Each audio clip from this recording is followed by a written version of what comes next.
सरस्वती देवी जो विद्या की आराधन है, आज सब उसकी पूजा करते हैं। विद्या जो है सो विनम्रता लाती है। विद्या ददाति विनयम। और जहाँ विनम्रता आती है वहाँ सारी सफलताएं आ जाती है। कहा भी गया है कि विनम्रता जीवन की शान है और अकड़न मृत्यु की पहचान है। रामचरितमानस के नायक को हम देखें, श्री राम जी का चरित्र में विनम्रता ही विनम्रता है। राज तिलक है और फिर तुरंत आदेश मिलता है कि नहीं, वनगमन जाना होगा। जरा सभी इनके आचरण में जो विनम्रता है सो बरकरार रहती है। जाते हैं, केवट नाव नहीं लाता है, उस समय भी काफ़ी विनम्र है। सबसे बड़ी चीज़ है कि ठीक है, राम का वनवास हो गया, लेकिन राम दशरथ के पुत्र हैं और दशरथ का साम्राज्य चारों ओर था। इनके वनगमन में भी एक से एक राजा महाराजा आ सकते थे और सुविधा देते, लेकिन इन्होंने किसी राजा महाराजा से कोई सहायता नहीं ली।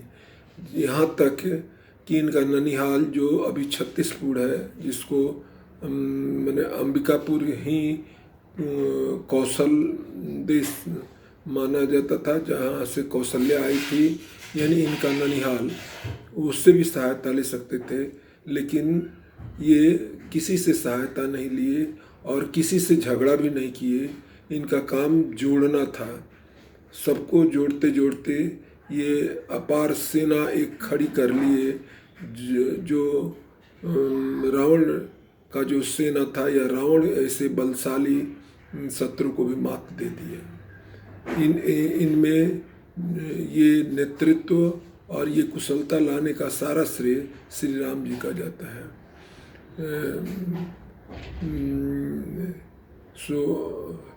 जब हनुमान जी आ गए सीता अन्वेषण के बाद से, तो हनुमान जी की प्रशंसा भगवान काफ़ी करते हैं। कहते हैं, कपि से उऋण हम नाही, भरत भाई कपि से उऋण हम नाही।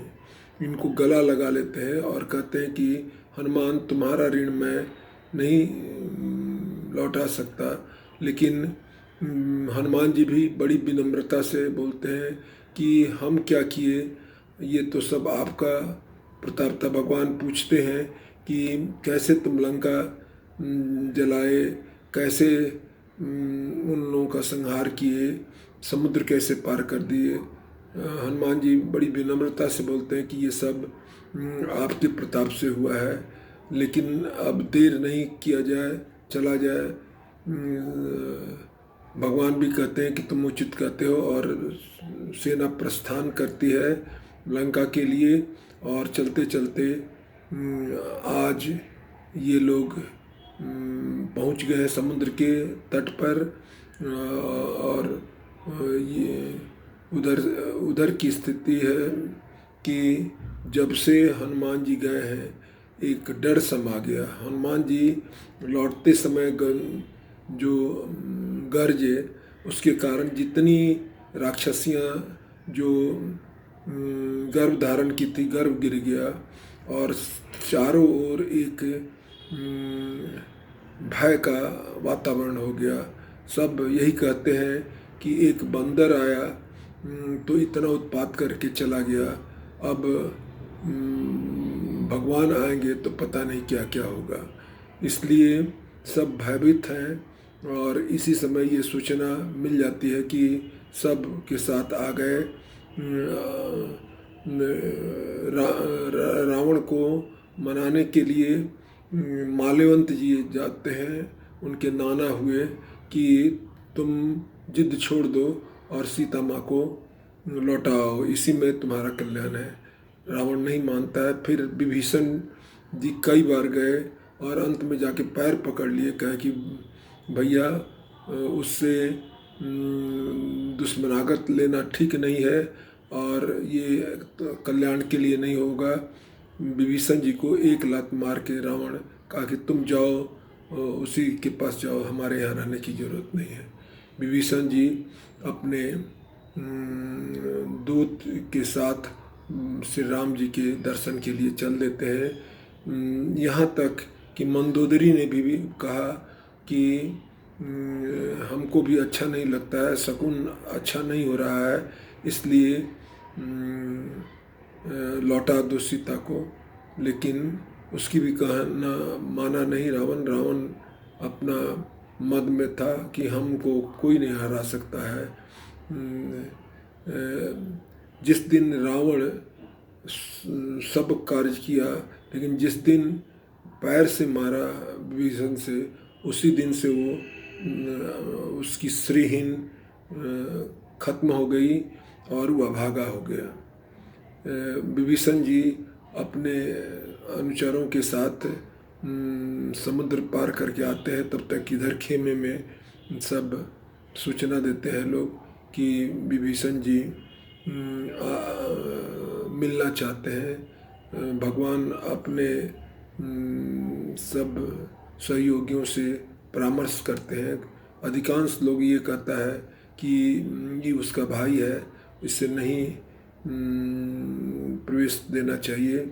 लेकिन एक हनुमान जी थे जो पहले भी मिल चुके थे विभीषण जी को, काफ़ी पैरवी करते हैं कि इसमें ये नहीं होगा, हानि नहीं है, उनको मिला लेना चाहिए। और उनके रिकमेंडेशन से ये भी भगवान भी बोले कि मेरा नाम शरणागत है, अगर हम उसको शरण नहीं देंगे तो ये नाम की महिमा ख़त्म हो जाएगी। और दूसरी बात कि हमारे दल में ऐसे ऐसे लोग हैं, जैसे लक्ष्मण जी ही हैं कि क्षण भर में सारी जो दुश्मन की सेना है राक्षस को ख़त्म कर सकते हैं। इसलिए ये नहीं है, और विभीषण जी को स्वीकार कर लिए। इसी बीच रावण अपने सीआईडी को भेजा था कि ये पता लगाने के लिए कि क्या बात है। और इधर जब विभीषण आए तो उसको भगवान श्री राम श्री लंकेश कह के पुकारे। राम जी से पूछा गया कि आप लंकेश बना दिए, इसको राजा बना दिए, अगर मान लीजिए कि रावण आपके शरणागत में आ जाता है, रावण माफ़ी मांगने लगता है, तब आप क्या कीजिएगा? तो भगवान ने कहा कि एक बार कह दिया लंकेश तो ये बन गया, और अगर वो नहीं होगा तो हम भरत से कह के अपना राज्य विभीषण को दे देंगे। लेकिन ये राजा हो गया तो राजा हो गया, अगर भरत भी तैयार नहीं होगा तो हम बैकुंठ का राजा इसको बना देंगे। लेकिन कह दिया तो कह दिया। ये है भगवान की उदारता। कुछ लोग कहते हैं कि जो चीज़ सर दे दिया अपनी पूजा में लंकेश रावण, लेकिन जो मिला नहीं उसे, बड़ी संकोच से भगवान ने विभीषण को दे दिया। ये सारी चीज़ देखते हुए सीआईडी जो भेजा था सो लोग पकड़े गए लोग, तो भगवान के सामने प्रस्तुत किया गया। भगवान जो कहे कि ये जो है ये सीआईडी का काम कोई अपने ये से थोड़े करता है, इसका दोष क्या है, इसे भेजा गया है, इसका कर्म ही है, अतः गुप्तचरों को नहीं मारना चाहिए। लक्ष्मण जी से बोले कि एक पत्र दे दो कि अभी भी मान जाए, नहीं तो उसका खैरियत नहीं है। लक्ष्मण जी पत्र दे दिए और इनका गुणगान करते हुए सब ये गुप्तचर विभाग आए और रावण को खबर दिए कि सेना उस पार आ गई है और सब एक से एक शक्तिशाली हैं और उनका स्वभाव भी बहुत अच्छा है। जिसको सुन के, और लक्ष्मण जी के पत्र को भी दिए, जिसको सुन के रावण बड़ी गर्जा और अपना मीटिंग एक किया कि क्या करना चाहिए। अब जो है सेना को इस पर ही रखा जाए। सेना जब सब पहुंच गई इस पार में, तो हनुमान जी भगवान जो है सो विभीषण को बुलाए और परामर्श किए कि इस सागर को कैसे पार किया जाए। तो उन्होंने कहा कि सागर से प्रार्थना की जाए, पूजा पाठ की जाए और इसी से पूछा जाए। भगवान को भी ये अच्छा लगा, लेकिन ये लक्ष्मण जी को अच्छा नहीं लगा। लक्ष्मण जी कहा कि ये और डिले हो गया। भगवान बांध से सुखाने को बोल रहे थे। पूजा पाठ का प्रबंध हुआ। 3 दिन तक पूजा करने के बाद से जब समुद्र नहीं आया तो भगवान को भी रोष आया कि भगवान बोले कि इस समझता क्या है, लाओ धनुष बाण हम अभी इसको बताते हैं। विनय न मानत जल्दी जड़ गए, 3 दिन बीत बोले राम सकोप तब भय बिना होत न प्रीत। जैसे बांध चढ़ाए समुद्र आ गया और उपहार लिए हुए कहा कि भगवान हमारा क्या दोष है, आपने कभी याद नहीं किया, पूजा तो की, हमको बुलाए नहीं, इसलिए मैं नहीं आया। मैं हाजिर हूँ। अगर आप बाण चलाएंगे तो सब रास्ता तो आपका हो जाएगा, लेकिन पानी सूखने के कारण बड़े जल जीव हैं सब खत्म हो जाएंगे, इसलिए ये काम ना करें। भगवान ने कहा तो क्या करें, बताओ जल्दी से। तो कहा कि मेरी राय में तो आपके सेना में नल नील हैं जिनको वरदान मिला हुआ है कि पत्थर फेंकेंगे तो पुल बन जाएगा, डूबेगा नहीं और पुल बन जाएगा। और जब पुल बन जाएगा तो उसी से सारी सेना पार होगी। और इस कहकर अंतर्ध्यान हो गया। भगवान ने कहा कि ठीक है, और इसके बाद से पुल के निर्माण के लिए सब कोई जुट गए और पुल बनेगा। उसके बाद से सेना आगे की ओर प्रस्थान करेगी। आज सरस्वती पूजा का दिन है। आज कथा को यहीं विश्राम दिया जाता है। जय जय सिया राम।